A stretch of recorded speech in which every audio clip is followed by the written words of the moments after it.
You and I with Rashmi Shetty is a human library audio podcast bringing in stories of people you and I can draw inspiration from.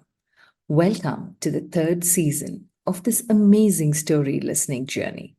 Ordinary folks, extraordinary lives, their uniqueness and individuality, making them interesting to talk to and to listen to, each one of them completely connected to the voice in me and with motivational stories of moving beyond themselves to make a difference in the world. A reaffirmation of the fact: open your eyes wider. The world is far more beautiful when we acknowledge the presence of both you and I. Our guest today is Ben Gioia. Thanks to the influence with the heart method, Ben's clients write great books in as little as 5 weeks. They enjoy a five-figure speaking fees and attract six-figure consulting. He's the only book coach who starts the writing process with a proven strategic business development that attracts revenue. Ben teaches consultants, coaches, leaders, speakers, and small business owners on how to make 6 or 7 figures without selling a single book. A 4-time international bestseller, podcast and radio host, Ben's teachings are used by more than 80,000 people. He has trained hundreds of millionaires at Stanford, helped a Fortune 100 create a mindfulness and empathy video game for 20,000 employees, and launched the world's largest magazine, AARP. Ben started writing when he was 12 and has won a Patient Services Award from the ALS Association. Listen in as Ben shares his inspirational journey and his magical trip to India and what he got out of it. Hi, Ben. Such a pleasure and joy to have you on You and I with Rashmi Shetty. I have connected with you on LinkedIn, and your journey seems fascinating. To know what Ben is and how Ben's journey is to who Ben Gioia the world knows you today as, let's start from little Ben. What were you like as a little boy? Where were you brought up, and what was your journey so far? Yeah, thank you. So, Rashmi, first of all, it's a pleasure to be here, and thank you so much for asking me to share my story with you and with your listeners and viewers. It's really an honor and a pleasure.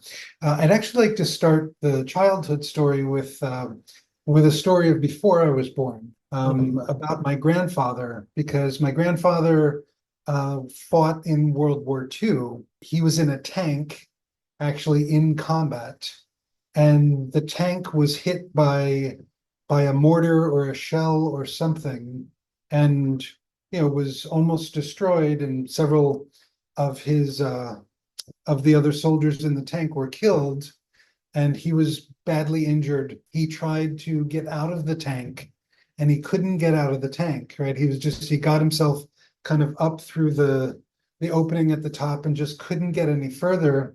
One of the soldiers that he was with was able to actually pull him out and get him away to safety. So thanks to this other gentleman, I believe his name is Harry Milk, if I'm remembering correctly.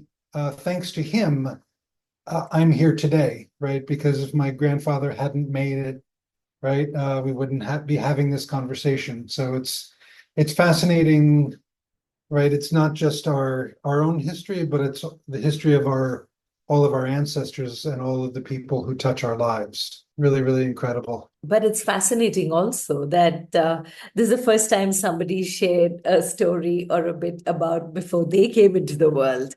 And where are you originally from, Ben? And how was your childhood? Where was it, and where were you brought up? Yeah, thank you. So I was born in New York in the US, born in Brooklyn and grew up in Queens. And my parents did not plan to have me. I was a surprise to them. They welcomed the surprise, which was wonderful, and brought me up. And yeah, I had the experience when I was very young, my parents separating before I was 1 year old. So lived the first, I guess, 6 or 7 years of my life, primarily with my mother, and then some of her extended family my grandparents, my aforementioned grandfather, as well as several of my mom's siblings.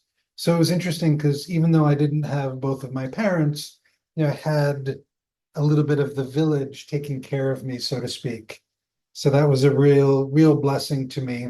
And something that stands out tremendously from my childhood is that we moved quite a bit, right? We moved from New York to Florida, and then we moved back to New York and back to Florida, and then back to New York.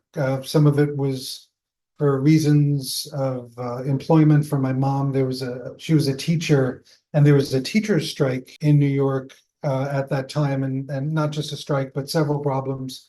So she had to find some alternate employment. Going back and forth, on the one hand, was stressful, right? Because I was leaving friends and leaving my regular environment, but it also gave me the taste for travel.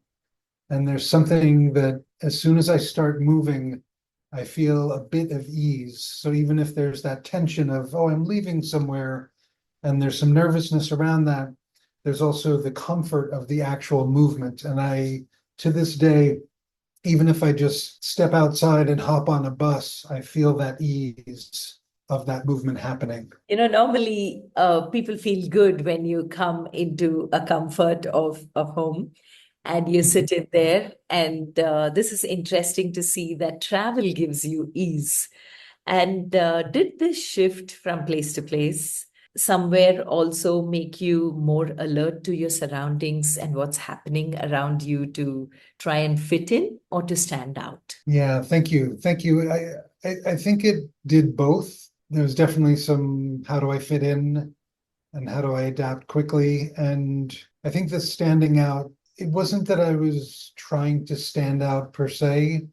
I think I always just felt like an outsider, right? That was something that I understood very early in my life for myself. And it's not that people weren't welcoming or kind, but there was just that, the wisdom that children have, which is vast, right? I was picking up on something that, wow, I don't quite fit here. And it wasn't judgmental about the people around me, but there was just some kind of unease that I think that has been there, gosh, for many decades, and it took quite a while to finally go, okay, I think I'm good, right? And there are still some times that I do still feel like I don't completely belong. I'm not sure if I've come from another planet. I mean, and I say that half jokingly because I don't, who knows, right? The universe is a lot bigger and more complex than we can possibly imagine or possibly even conceive of. That's true. That's true.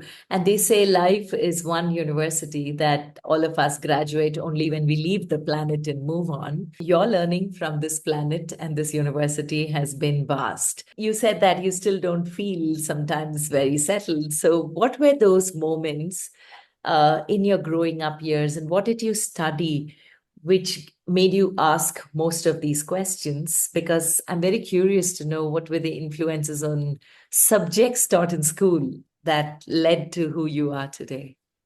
Yeah, thank you. I appreciate that. I think some of it, well, a big part of it was 12 years of Catholic school. And while the education was wonderful in my experience, like I learned a lot of things. I learned how to think and how to figure things out. And I got a lot of the skills that I needed to be an entrepreneur, which I figured out about 30 years later. Right. But what I really struggled with was a lot of the rules of Catholic school and the restrictions that I was feeling as a child, and wearing a uniform and wearing a tie, and that the that there was love and care from the teachers, but there was also a bit of fear and terror in the mix. Right. And it wasn't just the teachers, right? But it was the whole presentation of the Bible and much of the Catholic experience, and how this iconic being, right, Jesus Christ, who's an amazing dude, right? I'm a big fan of Jesus Christ, but the representation of Jesus Christ on the cross, right, this great amount of suffering, it never sat well with me, right? Here's this extreme representation of violence and all the terrible things that humans can do to each other and often choose to do to each other. I could certainly understand aspects of forgiveness and the power of forgiveness, right? I mean, I was listening and paying attention, but it just seemed like the human beings, and I didn't have words for this at the time, but it seemed like so many human beings throughout human history just didn't get what Jesus was teaching, right? And then took it and changed it and made it into a form of power and leverage, power over other people, right? I mean, they did that with the Buddha. They've done that with many, many spiritual teachers, right? Where these teachers were teaching compassion and love and kindness and all these other virtues, right? And the humans, we humans can do quite a terrible job of putting that stuff into practice. And it seems like so many people still haven't learned that lesson.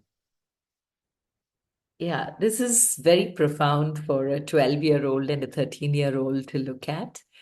Like you said, maybe at that time you didn't have words, but today, when you look back on all those experiences, it definitely shaped you to who you became.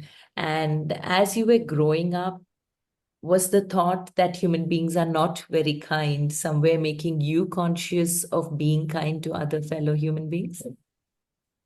That was part of it. And it wasn't, and thank you for asking, because it wasn't that I felt that all or most human beings were unkind. It was just, I was understanding that there were, a small portion who weren't, often in positions of power, which made things tricky for all the other humans. And then a lot of other humans were raised in situations of trauma or danger or fear, right? So their unkindness, if you will, it was often a trauma-based response, right? Like I was starting to understand those things. So yeah, I was doing my best to be kind, right? Yeah, witnessing certain people around me, especially I have this memory of my stepfather when I was in high school, taking me to, we were going to help build a soup kitchen in New York City, right? On the Lower East Side of Manhattan, if that rings a bell for any of the listeners, where there's a lot of, at least at that time, there's a lot of drug use and a lot of people living on the margins of the human experience, and tough to do so in a city, right? Any city, I mean, any place for that matter, but cities are, I think, especially tough. So we drove out to Long Island, which is Eastern New York, and recovered wood, did it with several people, recovered wood from a barn that collapsed, brought it back and helped build the soup kitchen.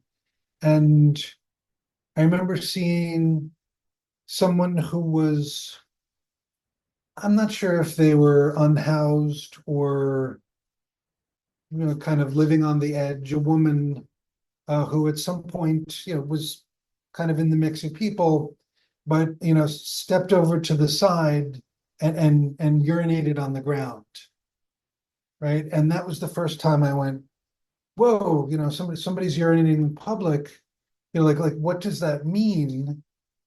Um, that she doesn't have a place to go do that, or not an easy place to go do that. And that really obviously stuck with me.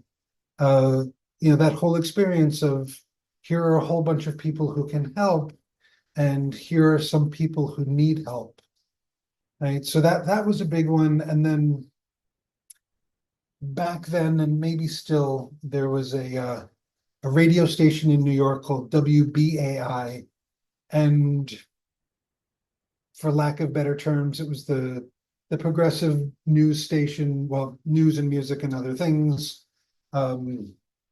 And they did a lot of, shall we say, truth telling of some really difficult situations. And it was the first time I had understood, like truly understood, some of the bad things that the US government had done. And there was an expose on Guatemala. And this, I guess this was Guatemala in the 80s. And I don't know if it was the US military or US contractors, but many bad things. And I remember like listening to this, and again, interestingly enough, this was my stepfather said, why don't you listen to this? And I just remember like listening and weeping because I had no idea that, I mean, maybe I knew peripherally.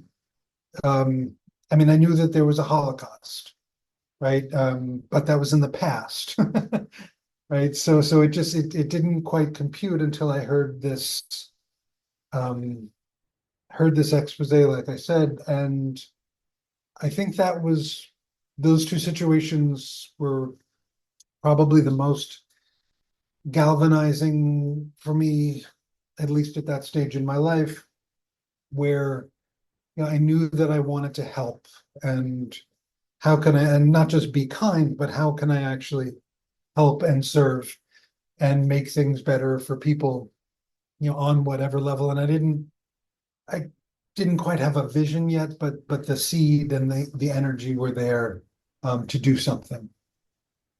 This is interesting because you yourself said some time back that you didn't kind of fit in there and you didn't feel that you are part of it. And as you grow older, you see people in less privileged conditions and feel that you want to help. So at that time, what did your thought of yourself and where come in as to you? And how did you think you'd be in a position to help when you yourself did not fit in there? That's a great question. Thank you. There were a couple of things. I had the opportunity in my high school to be what was called a peer group counselor, where it was myself and another counselor with a teacher and a couple of younger students. So we would meet, I don't know, it's a long time ago. We would meet once or twice a week and talk about stuff, right? Talk about the challenges that these younger people were facing in life, in school, that kind of thing. So that was probably my first. That was probably my first practice of coaching. Was in that situation, and that was really, really helpful because outside of that, I was feeling, still having that feeling of being an outsider on some level, and I had many friends, and it wasn't that I was alone, right? But there was a loneliness, I guess, to my experience. And I was also in that situation where I was a very high achiever. I graduated seventh in my class in high school. So, lots of study and lots of homework and lots of activities and lots of advanced placement courses, a lot of college courses in high school, all these kinds of things. So I was, working like crazy, and like I had to prove myself. All this peer pressure around getting into Harvard, right, or other notable academic institutions. So all that's going on, and then somewhere in there, I mean, you're not going to be able to tell from my hair right now, but back then I had long hair, right? When I used to have hair, I had long hair. And it was such a problem for many years in the school because of the dress code, right? And the inconsistent application of the dress code, the fear and terror sometimes of the application of the dress code as well. I felt stuck in a lot of ways. Like I didn't quite know what to do with myself, what to do about that, right? It just felt like, oh, just, do the work and do the work and, get out at some point. There were other people in my high school when the heavy-handed stuff was happening, they left. They didn't stay. I remember not making that choice and feeling a lot of shame around that. Like shame of not standing up for myself, fear that I'm going to let people down, fear that I'm not going to get into a good school. And, what is that going to mean for my life? All these kinds of things. And just so much, societal pressure, like small microcosm of society, but societal pressure that was really not fun. As you might be able to tell, the more I felt constricted and the more injustice that I was experiencing or witnessing with other people, the more I wanted to help through that experience. For me, what I'm not able to understand still about you, Ben, is you yourself were not finding you fit in. Okay. And you wanted to help those outside the privileged community. Mm. So, what was your driving force? What did you think if you do, you would be happy? What was success to you at that point of time? And who were those who were pushing you to find who you can truly be? Yeah, I mean, success was good grades and getting into some sought after university. Yeah, yeah. Yeah. I mean, that was pretty much it. I mean, there was certainly, enjoying my friends on the weekends, things like that, but it was really around, this success, this external success. There were some special teachers in and around that. One was, or several of my creative writing teachers, right? Because there was always the assignments and the invitation to write and to journal and to explore through writing. I mean, I've been writing since I was 12, right? And have always loved it, still do it. That there was much more space and spaciousness in the space of writing, right? And a way to move things out of my head and out of my heart, right? And onto paper. So to be able to process my experience more directly, because I didn't discover meditation until my 30s. And I didn't really have tools to navigate. I mean, so few people had the tools at that point. Yeah, the writing teachers, and then I guess it was a religion teacher one year, but it wasn't really religion, the class. It was more like a bunch of teenagers hanging out with Brother Ron. So we would do all sorts of really interesting, and the only really way I can describe it is personal development activities, right? We would read, we would reflect, we would say positive things to and about each other. We would listen to music and kind of understand, glean the meaning from the music. So there was this really interesting experience in this class for a year where it was like this oasis in these 4 years of high school that really was, there was nothing like it. I think Brother Ron, I assume, was a hippie back in the day before he became a brother. Those people were great. And my mom and stepdad, they were super supportive and very loving. And my whole family was. There was that bit of, follow the rules, do the things that everybody else is doing, study hard, right? Don't mess around. So there was that, a great amount of love and support, right? And this is not being critical of them. They, doing the best they could at that point. But I could see that there was that something that wasn't quite complete because I wasn't fully feeling that, hey, you can really be you, instead of you can only be you up to here, right? And then you can't be you because that might break the rules and cause problems.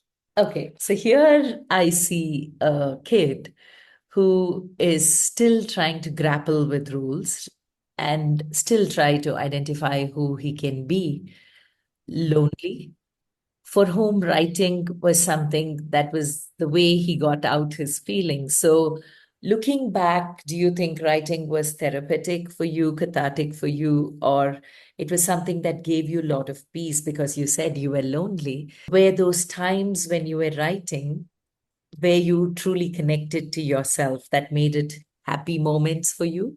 How important was writing for you in putting your thoughts out there and turning you into the multiple award-winning writer that you are today? Yeah, thank you. Thank you. Very, very important. There was certainly a level of peace and ease. There was probably, and thank you for the question, probably the most, or one of the places where I felt the most control, right? Because I was writing what I wanted to write in my journal or for an assignment. And I mean, when I had started writing was before high school, thanks to some wonderful teacher who made us keep journals. And I remember at 12 years old, and I was also an avid reader at that point. I mean, I still read voraciously. um, that I knew when I was 12 that I wanted to write a novel. Like I picked that up, and I'm not sure how or where. It's like, all right, I'm going to write a novel. And that certainly has been foundational. So I haven't written a novel yet. I've written other books, right? But the novel is still coming. Maybe next year, we'll see what happens. In these multiple books that you have written, and all of them are very popular, award winning bestsellers, what was your first book? And consequently, what were the other books that you came up with? And when did your journey as a book coach happen? Many answers to this. So my first book was called Marketing with a Heart, right? And kind of what it sounds like, the idea that marketing can be a form of service and a way to help people, right? If you have something that's going to help people, let them know, right? Get it into their hands. So Marketing with a Heart was my first one. Second one was called Influence with a Heart, about being a better leader and communicator by using more empathy and story and thought leadership. And then the third book was The Influence with a Heart Method. So it was about standing out as an expert by writing a book so you can help more people with your message. And then the fourth book, which was published earlier this year, I co-wrote with someone. It's called The Influencer's Formula. And it's the subtitle. I think it's How to Create a Global Thought Leadership Masterpiece with a Podcast or Book. Right. So this whole idea of standing out as an expert and making a difference with your message, and really stepping into the leadership role, whether it's official or not, but stepping into the leader that you are, being that person, inhabiting that space, because I think that's something that we all need to do and keep doing. And the how this all started is going to go back in time a little bit. So I visited India 2 months, 2 times in my life. Once for 2 months in the south, and the second time for 5 months in the north.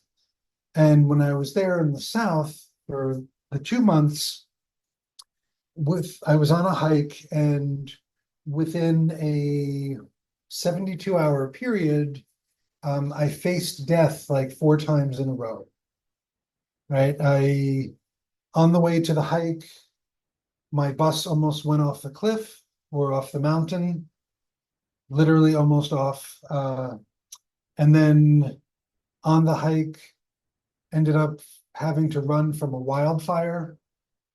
Right, my guide turned to me and he said, "Run," and I didn't know why, and we ran, and found out it was a wildfire, and then encountered a poisonous snake, and then also encountered a mountain lion, all in this very, very short space.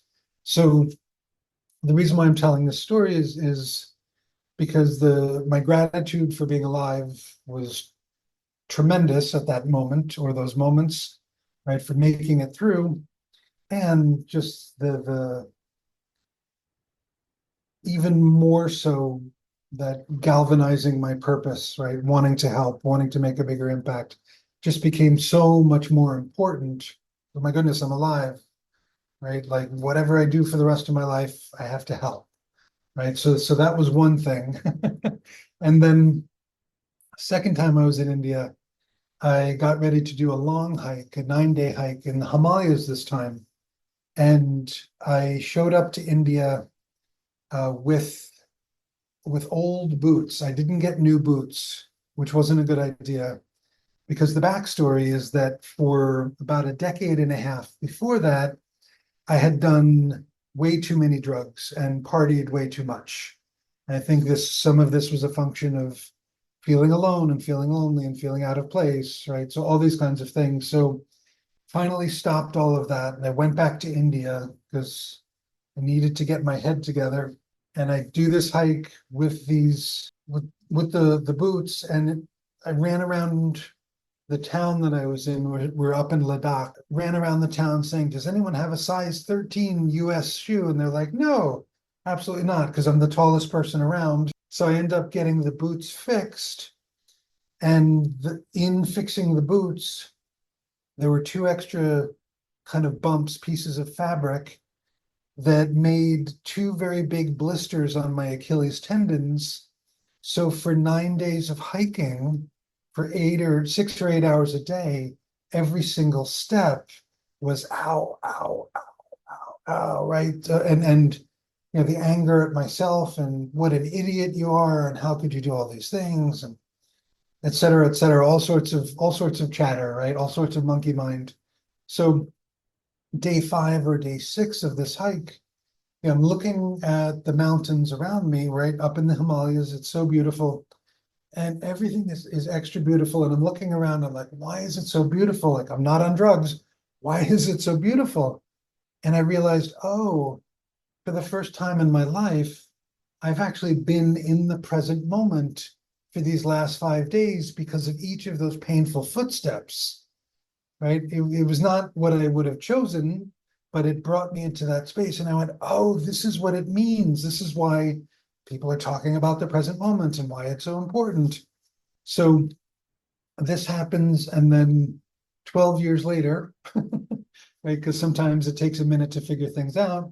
12 years later, I realized that experience, I understood the difference between pain and suffering, right? That pain is a part of our human experience, physical, mental pain, emotional pain, spiritual pain, right? But the suffering is what we add to it, right? And so much of the time that suffering is optional, right? So those 2 things were foundational ultimately in the book writing, because I became an entrepreneur. Somebody asked me to help them in their business, became an entrepreneur, and it took almost 10 years to figure out what I actually was doing, right? I had no business training, none of that stuff, right? So figuring things out. I wrote the first book, Marketing with a Heart, still figuring things out, doing public speaking, figuring things out. And then somebody reaches out to me, and I had just changed my business name on LinkedIn, right? Influence with a Heart. Somebody reaches out and she says, "Hey, we're an event planning company. We have a 2-day training coming up at Stanford University. There are this group of visiting business people from one company, about 130 people. They're going to be visiting Twitter and Google and LinkedIn and Facebook, and then they're going to come to Stanford for this training. Do you want to give the training?" And I was like, oh my goodness, of course I want to give the training, right? So we sign the contract, figure out all the things. And I say to the event planner, and I had learned this from a business coach, I said, "Hey, I want to make this event really special for the audience and for your staff and everybody. I'm going to show up with autographed copies of my brand new book for everyone in the audience for free. And then I'll stay for some photos." She said, "Wow, that's amazing. Thank you." I said, "You're welcome." I hung up the phone and I went, oh no, I have to write that book that I just promised. And from the promise to the event, I only had 6.5 weeks. Yes. So I had to write the book in 3 weeks, get it produced, show up with books. And it turned out the event went really well. The audience loved it. The event planning company hired me for several more speaking gigs. The audience was from Australia. They hired me to come speak in Sydney, Australia the next year. And then if we go back in time slightly, I got the book cover designed as I was frantically writing it. And I put it up on LinkedIn. I said, hooray, I'm so excited. My new book is coming soon. And somebody reached out to me, a different person, and said, hey, we just saw your book is coming. We're creating a mindfulness and empathy video game with a Fortune 100 company and MIT. It's going to be played by 20,000 people. Would you like to write the curriculum? And I said, of course I'd like to write the curriculum, right? And that turned into a 10-month consulting project with this Fortune 100 company. And that project happened before I even finished my book, or at least got started before I finished my book, right? So those two experiences, right, the Stanford talk and then the Fortune 100 company video game, I looked at those two situations and I went, wait a minute, I can teach people how to do that, right? I can teach them how to get their book done quickly, right? In as little as 5 weeks. That's my methodology.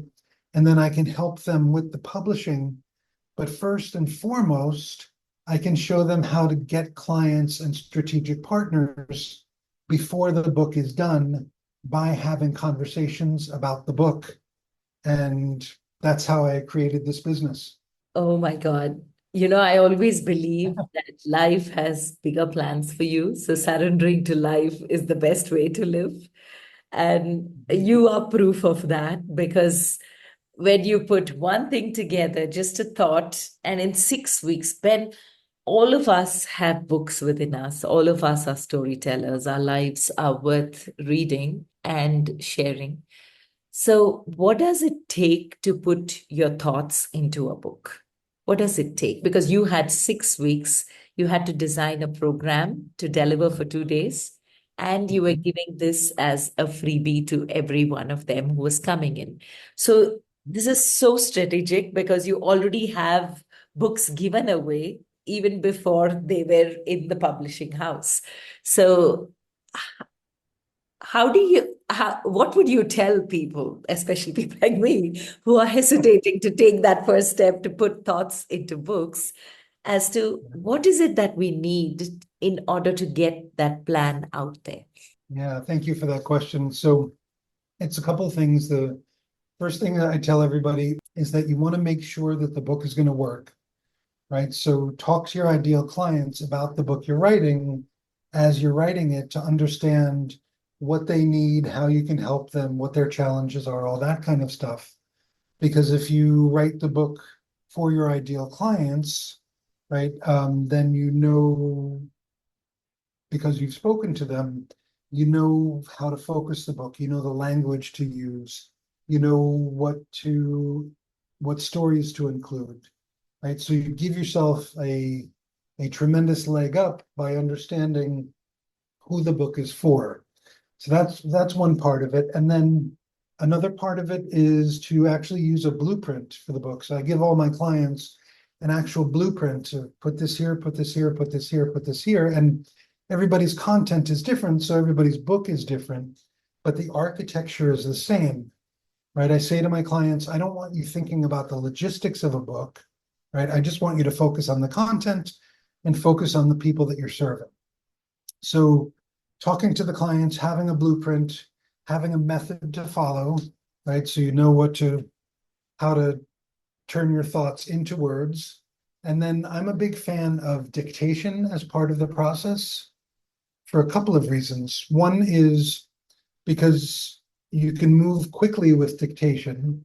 In 7 minutes, if you know what you're talking about, and right, in 7 minutes, you can have 1,200 words, right? And 1,200 words is 5% of a 25,000 word book, right? So dictation expedites the process. And I'd say even more importantly, dictation allows people not to get stuck on writing, right? Oh, I'm a good writer. I'm not a good writer. Oh, is this the right word?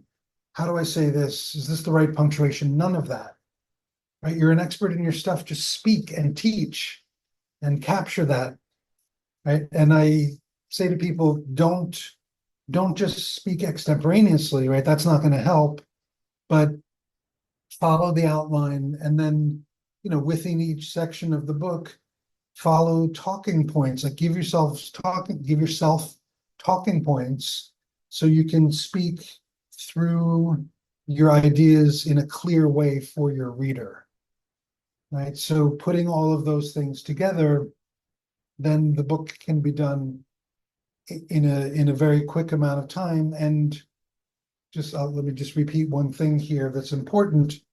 When you know who you're writing for, right, then you already know the kinds of things you want to teach. So then you just connect the dots, right? And you already know the stories you want to share, or at least some of them. So connect the dots, right? Use the ones that are most appropriate, that will help that person or help you make your point most effectively. True, very true, and very beautifully put. Your company is called Influence with a Heart, which means it is a lot to do with emotions. But the way you speak and conceive the whole concept is very logical, which is with the brain. So, where do the heart and the brain meet in this journey? Thank you. That's a great question.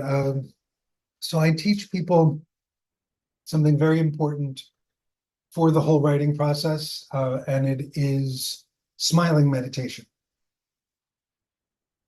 Right? I say to people, smile as much as you can throughout your day, because it will change your entire life, first and foremost.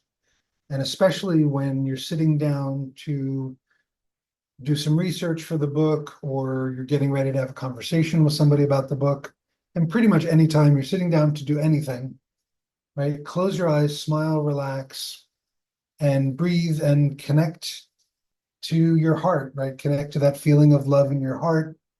And if the feeling is not so obvious right at the moment, imagine holding a puppy or holding a kitten in your arms and smiling at that little fuzzy being, right? That feeling of love. Pay attention to that and breathe with that for a couple of minutes, because the idea of connecting with the love here, you slow down, right? You become more present. And I like to say that you lighten your mind, right? Because a light mind is the right mind to write, right? Very, very important. And then when there's that lighter mind, it's easier to do the book stuff, right? The dictation, the research, the outline, whatever the person is working on. And when the difficulties happen, because the difficulties always happen with books, maybe there's procrastination or self-judgment or shame or worry, or what are people going to think about this, all that kind of stuff. Those distractions, those negative feelings, instead of getting involved with them and having them stop you, I just remind people, okay, just relax, let that go, smile, relax, breathe. And you might have to do that multiple times, but sooner or later, right?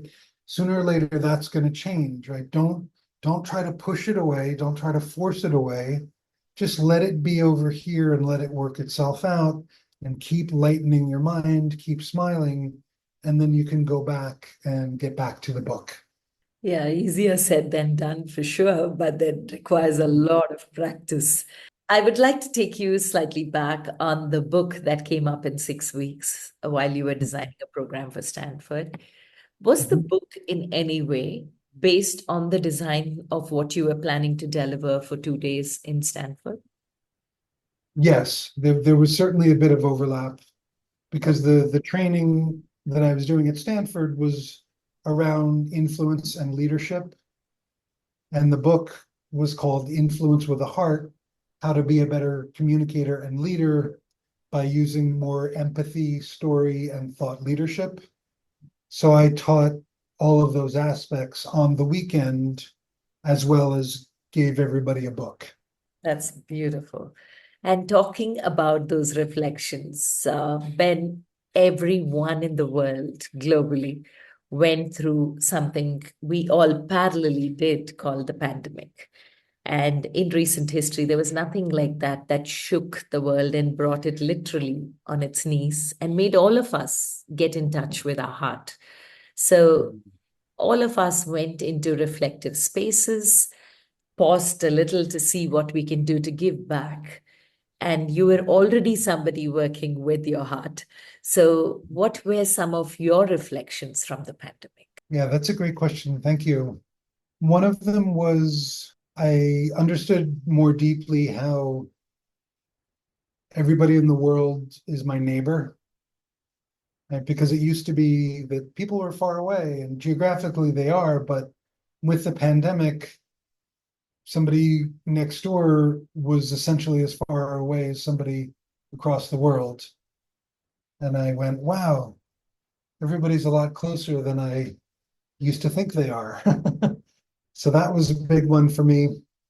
Another one was uh, I was noticing from other people, a lot of folks reached out to me at that point to work on their books, right? Some of them because they quit jobs, some of them because their jobs quit them, some because they just knew that it was time, right? Like, what am I waiting for? I need to share this message. I need to tell my story.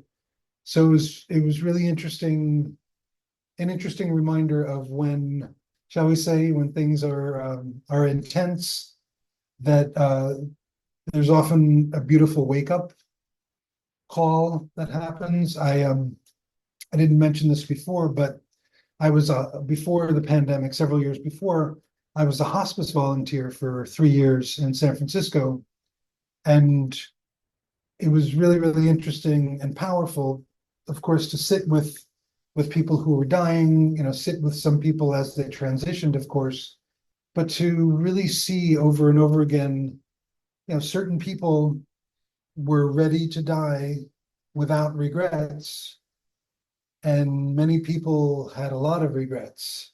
So from that and then into the pandemic, it was just that continued or that deepening reflection of we regret what we don't do much more than if we do something and we fail or do it wrong, quote unquote fail. So it's important to do stuff, right? Don't wait, as they say. Yeah, that's such a recurring thought all the time to most of us. And you've had clearly a very interesting journey. Are there some standout moments, milestones that when you look back on, there is a smile on your face and a gratitude in your heart? Hmm. Yes, for sure. When I was 9 years old and my brother was born, and I found out that he was born, I was happy like I never was before. It was the first time that I cried from happiness. So that was a big one for me. Um, Another one was the first time I traveled on my own overseas. I went to Amsterdam and Paris, and I remember stepping out into Amsterdam and just going, wow, it's a whole new world, right? That opened up so much possibility. And then, gosh, after I did my first meditation retreat in India, I had never really done meditation. I had done a little bit, and then I jumped in and did a 10-day Vipassana retreat, right? And it was probably the hardest thing that I had ever done, but it was so rewarding and just opened up the doors to so many other things in my life. Yeah, gosh. And probably every time I enter a new country or a new city, and step out onto the street for the first time. Those are all really delightful moments for me. And you visited India twice, you said, once completely for the south of India, the other time to the north. How would you describe your entire journey all through India, north and south? And what drew you to India? What is the most fascinating factor about India that you have taken back? Yeah, thank you. That's a great question. So my whole my whole journey, both trips, India. So India, I find to be 100% psychedelic 100% of the time, Wow. right? No drugs needed, right? Just there's so much smell and sound and sight and energy and spirit and all these things, and it's happening in a way that I've never experienced in any other country. Um, and so beautiful, so magical. Some of it difficult, right? Like many countries. But even in this vast, and I'm thinking right now of some of the cities that I was in, even in the kind of vast craziness, that there was still a kind of rhythm and a kind of dance to all of it, which was amazing. Like, I don't know how this is all working, and it's working somehow. Right? So psychedelic, I think, is the single word. And yeah, I loved it. I used to work for I used to work for magazines many years ago, before I became an entrepreneur. Some big US titles, and helped launch the biggest magazine in the world, at least at that time. And one of the magazines was a travel magazine, Condé Nast Traveler. And I was reading a bit about India, and I was like, "Ooh, that sounds really good." Right, the first time I went, and I was still partying quite a bit, and I had heard about like places like Goa, where I could go party on the beach. Right, so there was that draw and that attraction. But what happened on the first trip was that I really discovered yoga and discovered Reiki, which were both transformative for me. And then after my first India trip, I was not quite done with drugs and partying. So I was on my last leg. And if you've heard the term rock bottom, right? Like, I hit rock bottom on my journey. And I remember I remember stepping outside of my workplace in San Francisco, and looking up at the sky and just saying, I want to be free. Right? It just made that proclamation. And 5 months later, I was back in India. Like, it just seemed like the right thing to do. So I went back, and my first month in Ladakh, I did a volunteer program.